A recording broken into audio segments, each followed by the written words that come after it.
నందమూరి తారక రామారావు గారి పదవి 30 సంవత్సరాలు అయినా కూడా వీటికి సైతం వారు తెలుగు ప్రజల హృదయాల్లో సజీవంగానే ఉన్నారు అని చెప్పి తెలుగు చలనచిత్ర రంగంలో 100%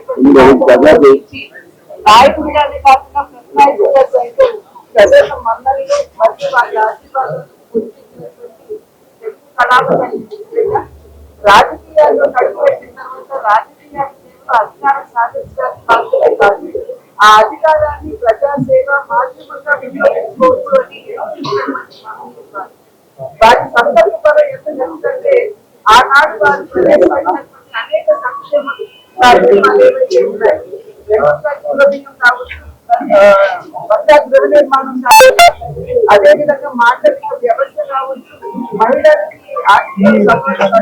కావచ్చు, అదేవిధంగా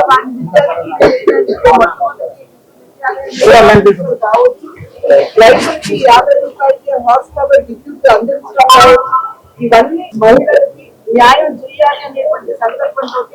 ఈ కార్యక్రమాలన్నీ కూడా వారు ఆనాడు ప్రవేశపెట్టడం జరిగింది. ఈనాడు అవే కార్యక్రమాలు ఒకంత రూపాంతరం చెందాయేమో కానీ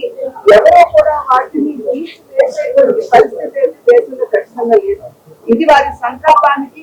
మరియు ప్రజల పట్ల వారికి ఉన్నటువంటి అంకిత భావానికి నిదర్శనం. ఆ మహనీయులు మన మధ్య భౌతికంగా లేకపోయినా ఎల్లప్పుడూ